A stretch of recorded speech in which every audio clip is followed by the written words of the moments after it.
Hello students. कल की video में हमने पढ़ा कि ग्रेडियंट कैसे निकालते हैं। आज की वीडियो में हम पढ़ेंगे कि डाइवर्जेंट और कर्ल को कैसे निकाला जाता है। तो देखिए, सबसे पहले मैंने आपको कल भी बताया था कि एक ऑपरेटर होता है और उसकी वैल्यू होती है I del over del X plus J del over del Y plus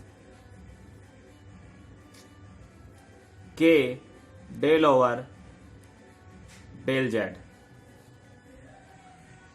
इसकी मल्टीप्लाई हम किसी स्केलर फंक्शन से कर दें। इसकी मल्टीप्लाई अगर हम किसी स्केलर फंक्शन से कर दें तो हमारा बन जाता है डाइवर्जेंट, यानी कि operator into F equal to वो हो जाता है ग्रेडियंट। अच्छा जी, अब अगर हम ऑपरेटर की मल्टीप्लाई किसी वेक्टर से कर दें, किसी वेक्टर फंक्शन से कर दें तो वो हो जाता है हमारा डाइवर्जेंट। अब देखिए, ऑपरेटर की मल्टीप्लाई अगर किसी वेक्टर फंक्शन से हो रही है तो वो दो तरह से हो सकती है। एक तो क्योंकि ऑपरेटर भी एक अपने आप में वेक्टर होता है और उसकी मल्टीप्लाई हो रही है डॉट प्रोडक्ट वेक्टर फंक्शन से, तो वो डाइवर्जेंट कहलाता है। अच्छा, एक मल्टीप्लाई इसकी होती है क्रॉस प्रोडक्ट। अगर ऑपरेटर की क्रॉस प्रोडक्ट वेक्टर फंक्शन से हो रही है तो इसे हम कर्ल कहते हैं। यह बात क्लियर? हम एक एग्जांपल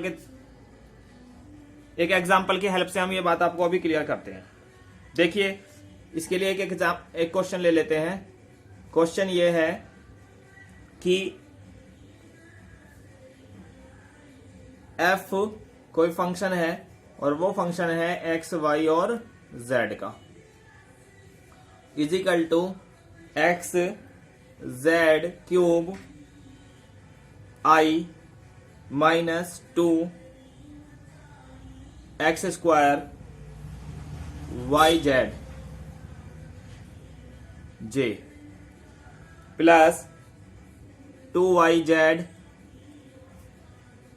की पावर 4 के।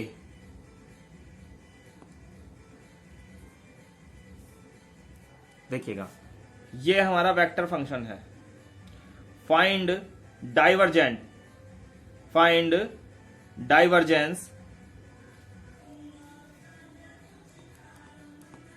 फाइंड डाइवर्जेंस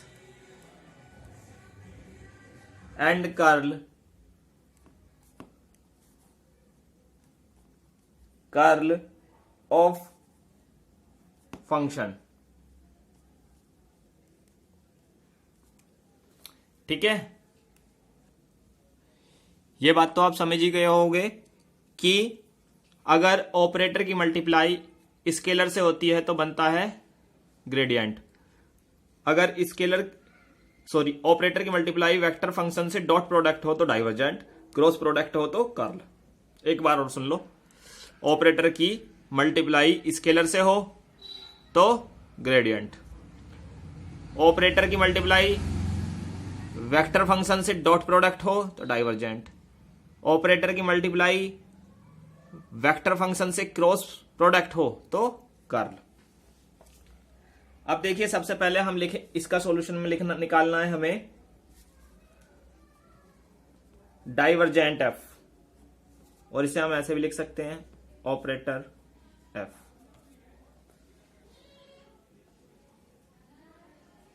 ठीक है, इस पे वेक्टर लगा दो। अब आप को लिखना होगा कि ऑपरेटर की वैल्यू लिखो del over del X plus J del over del Y plus K del over del Z और यहां लिखना है आपको वेक्टर फंक्शन, वो है X Z cube I -2 X square Y Z J plus 2y Z की power 4 और k। ठीक है, समझ गए होगे। अब देखिए, अगर हम इनकी डॉट प्रोडक्ट कर रहे हैं तो आपको पता ही है कि i और i की मल्टीप्लाई 1 हो जाएगी, तो सीधी मल्टीप्लाई इनकी करनी है। तो ये हो जाएगा आपका del over del X X Z cube. अब यहां माइनस है तो यहां माइनस आ जाएगा, del over del Y 2 X square Y Z. यहां प्लस है तो यहां प्लस आ जाएगा, del over del Z 2 Y Z की पावर 4। बस ठीक है। अब बस इसका पार्शियल डिफरेंशिएशन कर देना है हमें। ये एक्स के रेस्पेक्ट में हो रहा है तो क्या आएगा, जेड क्यूब, और ये माइनस, और ये 2 तो कांस्टेंट है ही, और इसका हम वाई के रेस्पेक्ट में कर रहे हैं तो 2x स्क्वायर और जेड, और इसका कर रहे हैं हम तो यहां पे आएगा आपका 2, और जेड के रेस्पेक्ट में कर रहे हैं इंटू 4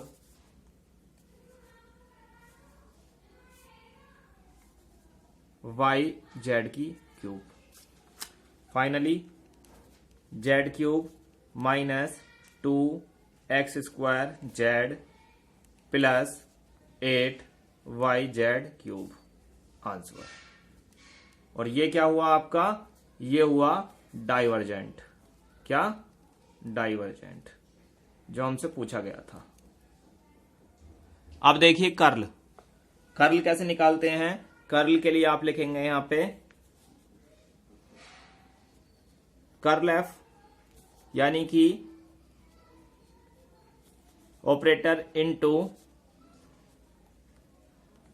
क्रॉस प्रोडक्ट लगानी है। बस इसमें इतना ध्यान रखना है, डॉट की जगह क्रॉस लगानी है।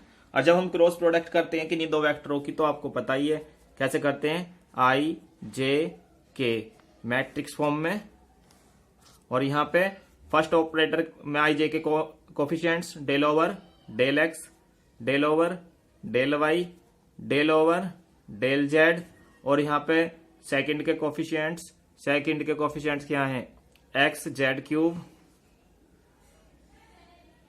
और minus 2x square Y Z, और यहां पे लिखना है आपको 2y जेड की पावर 4। ठीक है, अब हम इसको सॉल्व करते हैं तो ये आएगा हमारा i, और i के बाद में ये आएगा del Y del over del Y और 2y जेड की पावर 4 माइनस माइनस माइनस हो जाएंगे, प्लस माइनस माइनस क्या हो जाएगा, प्लस हो जाएगा। माइनस माइनस प्लस होने के बाद में आप लिखेंगे यहां पे डेल ओवर डेल जेड और 2x स्क्वायर वाई जेड, फिर यहां पे माइनस जे के बाद में आप लिखेंगे del over del X 2y Z की पावर 4, और फिर minus del over del Z X और जेड की पावर 3।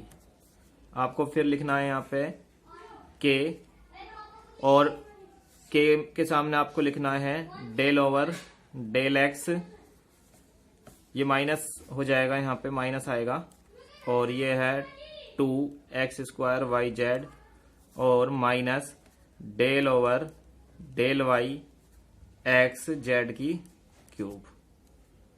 अब इसे सोल्व कर लेंगे।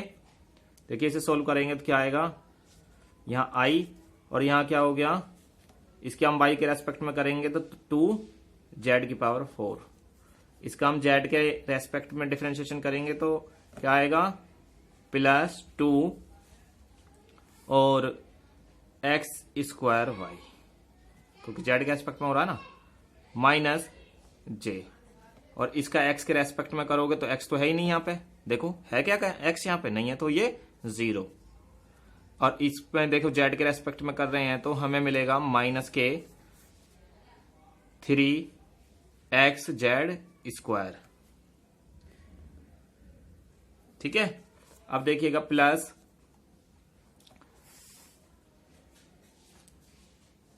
के, और अंदर ये x के रेस्पेक्ट में करेंगे तो क्या होगा माइनस 4xyz।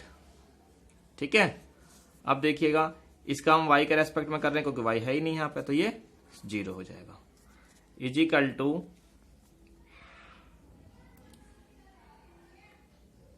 इजिकल टू देखिएगा अब क्या आएगा, इसके i की मल्टीप्लाई अंदर करें दोनों में, ऐसे ही j की करें तो इसे ऐसे लिखे रहने दो। फाइनली ये आ गया आपका 2 कॉमन 2i, और यहां पे आ गया आपका x square y plus Z की पावर 4, माइनस माइनस प्लस हो गए, और ये हो गया आपका 3jx जेड स्क्वायर, और ये प्लस माइनस माइनस हो गए 4kxyz। आंसर ये आपका क्या था, ये आया आपका कर्ल। ठीक है, तो ऐसे हमें इसका जो है एक ही क्वेश्चन का हमने डाइवर्जेंट भी निकाल लिया और एक ही क्वेश्चन का हमने क्या निकाल लिया, कर्ल भी निकाल लिया। और अगर ये वेक्टर ना होके कोई स्केलर होता तो वो क्या हो जाता, ग्रेडियंट हो जाता। तो ग्रेडियंट में और डाइवर्जेंट में और कर्ल में जो डिफरेंस है वो आप अच्छे से समझ गए होंगे।